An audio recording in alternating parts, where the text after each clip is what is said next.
आपका बलिदान व्यर्थ नहीं गया है मां। जिस स्थान पर आप मुझे देखना चाहते थे, आज मैं वहां पहुंच गया हूं। इस राज सिंहासन पर बैठने से अब मुझे कोई भी नहीं रोक सकता है। अजय हूं मैं, चक्रवर्ती सम्राट सुशील।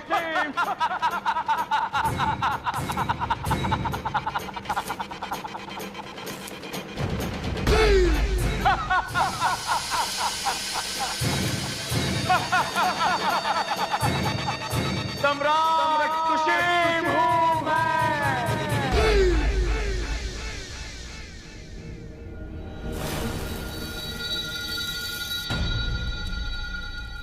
भैया, आपको सुशील को मारना ही होगा। केवल उनके लिए नहीं जिन्होंने अपने प्राण गंवाए, बल्कि उनके लिए भी जो जीवित हैं। यदि सुशील जैसा दुष्ट मगध का राजा बन गया तो मगध में हाहाकार मच जाएगी। सुशील मौर्य वंश को कलंकित कर देगा, हमारे पूर्वजों को कलंकित करेगा, अपयश मिलेगी उन्हें। हमारे माता पिता अपने गुरु के नाम का अपमान करेगा। इसलिए अब आप ही एक हैं जो उसे रोक सकते हैं। सभी द्वारों पर पहरा कड़ा कर दो।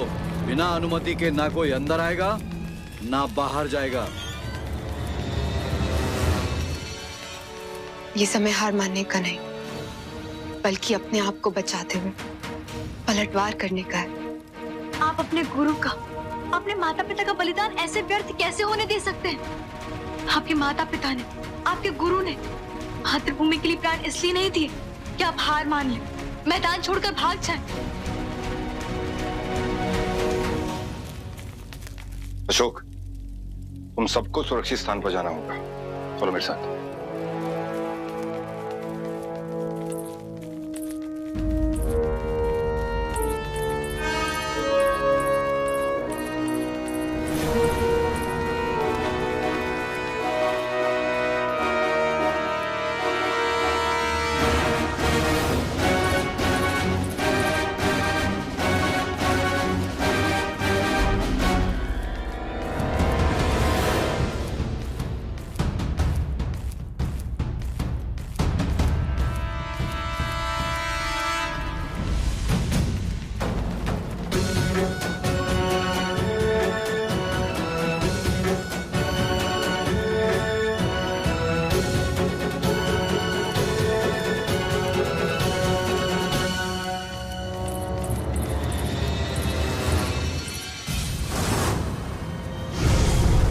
मेरे माता पिता का देहांत एक ही दिन एक ही समय पे हुआ था, जो ये सिद्ध करने के लिए पर्याप्त है कि पिताजी मेरी माँ से ही सबसे अधिक प्रेम करते थे। इसी कारण उन्होंने अपने प्राण त्याग दिए, क्योंकि वो मेरी माँ का वियोग सहन नहीं कर सके। निसंदेह उन दोनों का दाह संस्कार राज के सम्मान से होगा, किंतु तब तक नहीं जब तक मैं अशोक को मार नहीं देता। उसके रक्त से स्नान करने के पश्चात ही मैं अपनी माँ की चिता को अग्नि दूंगा। महाराज, अशोक भाग गया। क्या?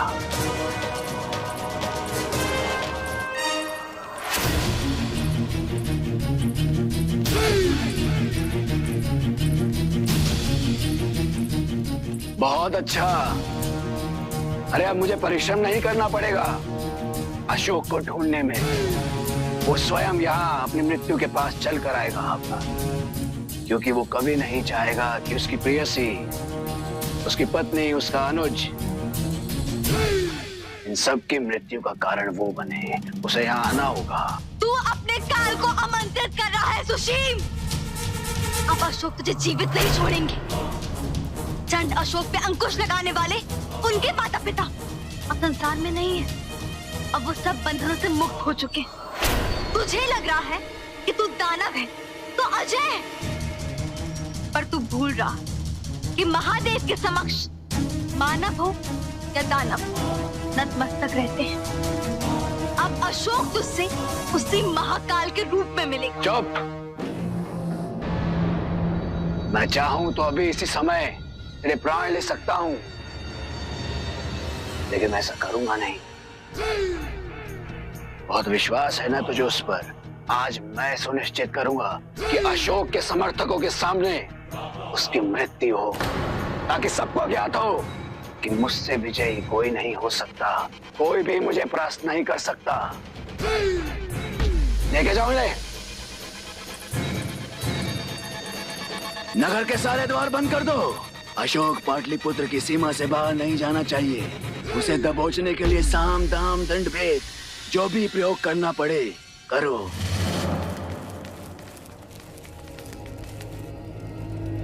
देवी, बैठ। अरे देवी उलट, आपने मुझे आश्वस्त किया था कि आप उन्हें सुरक्षित रखेंगे, सुरक्षित स्थान पर ले जाएंगे, फिर आप उनकी सुरक्षा सुनिश्चित किए बिना आप उन्हें छोड़कर कैसे आ सकते हैं?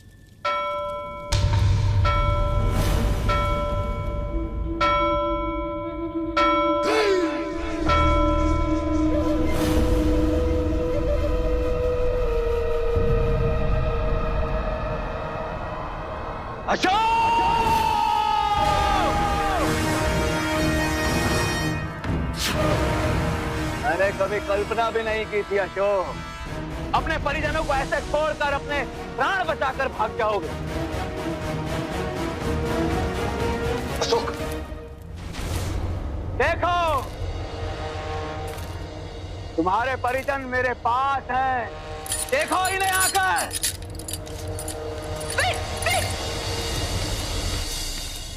अरे तुम अपनी माँ को नहीं बचा सके, अपने पिता को नहीं बचा पाए, इनको तो बचा लो। अंतिम अवसर देता हूं तुम्हें, सूर्यास्त से पहले समर्पण कर दो, अन्यथा ये पूरा मगध इन सब की कष्टदायी मृत्यु का साक्षी होगा। समझ रहे हो ना तुम?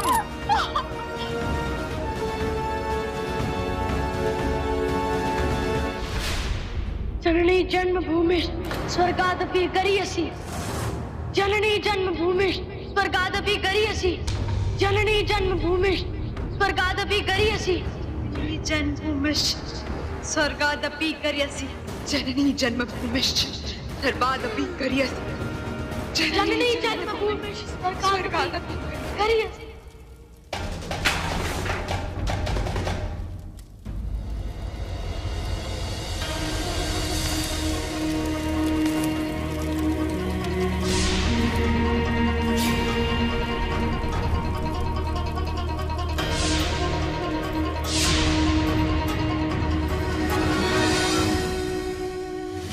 कब तक मेरे प्रियजनों का खंड भारत के इस महायज्ञ में अपनी आहुति देनी होगी?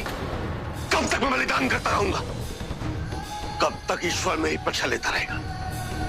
कब तक मैं मगध के शत्रुओं से अकेला लड़ता रहूंगा आचार्य? कब तक आचार्य, कब तक? और यदि मैं समर्पण कर दूं तो उन वीरों के प्राणों के बलिदान का अपमान होगा। मैंने अपनी मातृभूमि के लिए, हमारे अखंड भारत के स्वप्न के लिए अपने प्राणों को त्याग दिया। और यदि क्या करूं तो आपका ये संसार कहीं मुझे स्वार्थी न समझे। अशोक ने अपने सारे प्रियजनों को केवल इसलिए मरने दिया कि वो कुछ क्षण और जीवित रह सके और उस राज सिंहासन पर बैठ सके। जब मेरे जीवन में प्रेम करने वाला कोई नहीं होगा, सबको मैं खो चुका हूंगा, तो कैसे मैं प्रेम और शांति से परिपूर्ण संसार की स्थापना कर पाऊंगा, साम्राज्य की स्थापना कर पाऊंगा?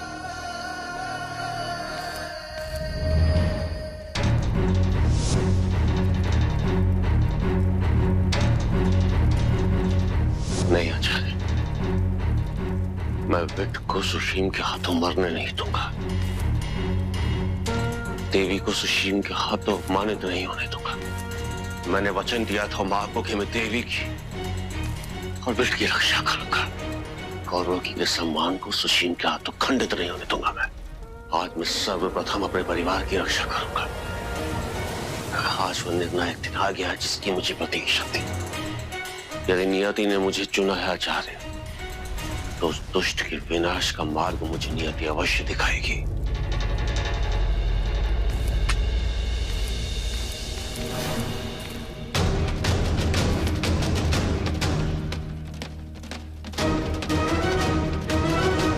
यदि सुशीम को मारना है तो आपको मेरी सहायता की आवश्यकता होगा।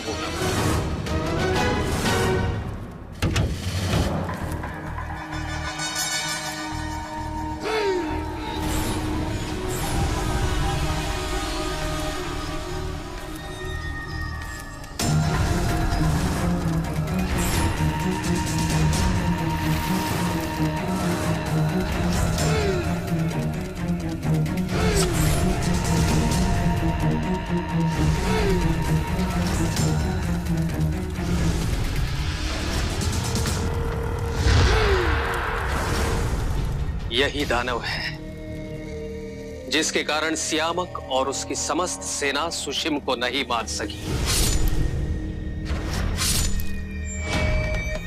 मृत्यु मनुष्य को वरदान में नहीं मिला है कर्नाटक। जिसने भी जन्म लिया है उसकी मृत्यु तो निश्चित है। इस धरती पर ईश्वर ने भी स्वयं अवतार ली है और उनके मृत्यु की विधि भी निश्चित की है।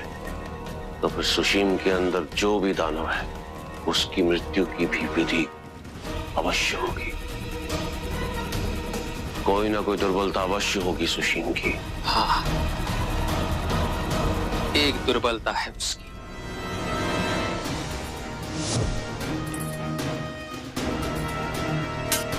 अभी यही एक तत्व है जिससे सुशीम जीत नहीं सकता।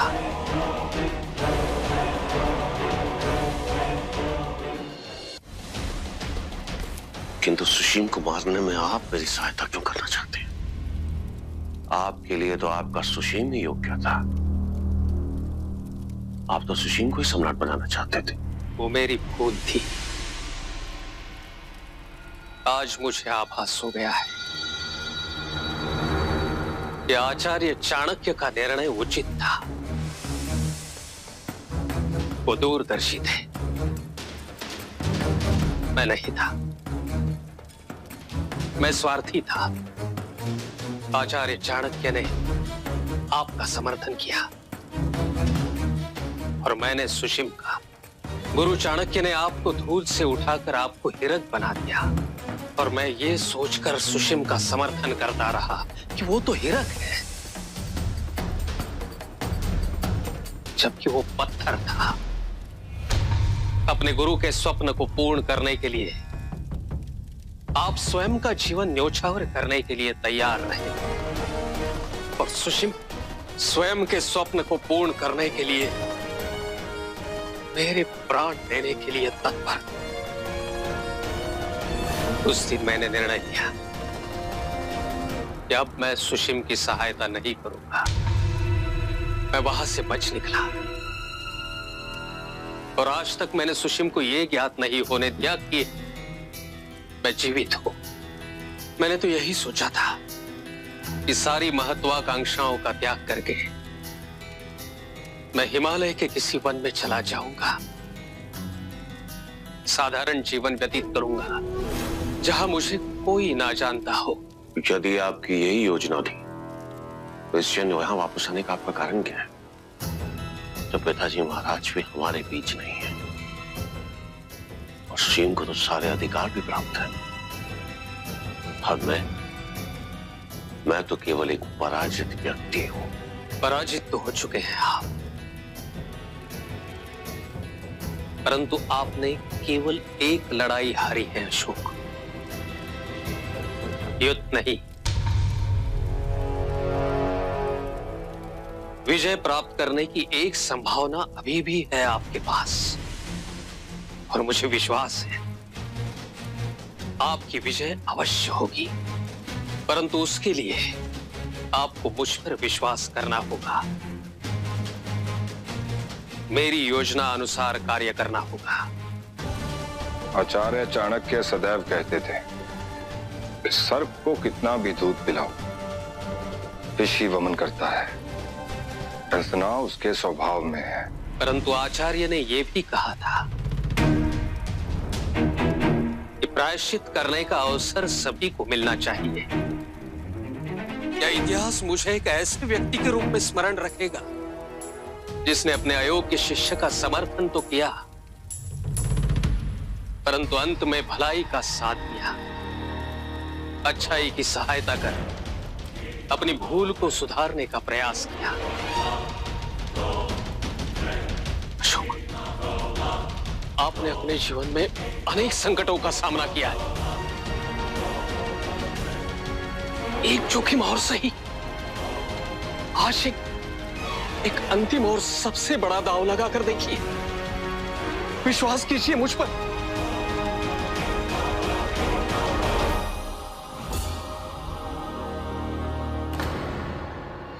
अरे इतना विलंब क्यों हो रहा है तुम्हें आने में अशोक? तुम्हारा ज्येष्ठ भाई, तुम्हारा अनुज तुम्हारी प्रतीक्षा कर रहा है यहाँ। इतना भी क्या महत्वपूर्ण है तुम्हारे जीवन में इनके अलावा? अरे कहाँ व्यस्त हो? आओ। अरे एकदम टॉप। यदि आपने जो कहा कर्नाटक वास्तव में वो सत्य, तो हम सुशीम को केवल इसी प्रकार मार सकते हैं। लेकिन इसके लिए आप सबको केवल वैसा ही करना होगा जैसा मैं कहूं। प्रजा की सहायता से एक लंबा चौड़ा गड्ढा खोदना होगा। उसके पश्चात इस गड्ढे को काष्ठ के अंगारों से भरा जाएगा और काष्ठ के अंगारों से भरने के उपरांत इस गड्ढे पर एक रेत की परत बिछाई जाएगी और वो परत इस प्रकार होगी कि किसी को भी ये संदेह ना हो कि इसकी वास्तविकता क्या है। और हम एक प्रलोभन रखेंगे सुशीम के लिए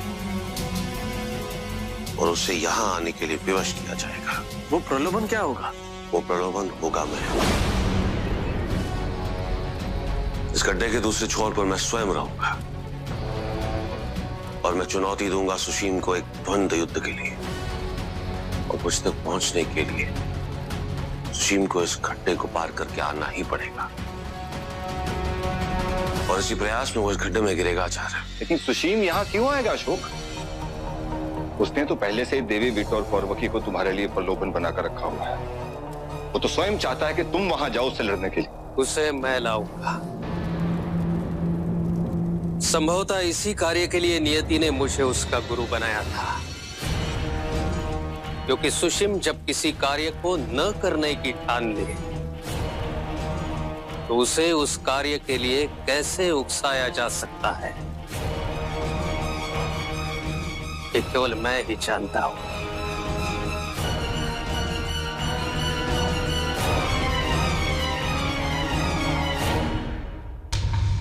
क्या हुआ बेटे? अभी तक नहीं आया तुम्हारा भैया? अरे पुकारो उसे, बुलाओ, वो तुम्हें यहाँ आकर बचाए, बोलो उसे। ऐसे नहीं आएगा वो। जब तक वो तुम्हारी दर्द भरी चित्कार नहीं सुन लेता, नहीं आएगा वो।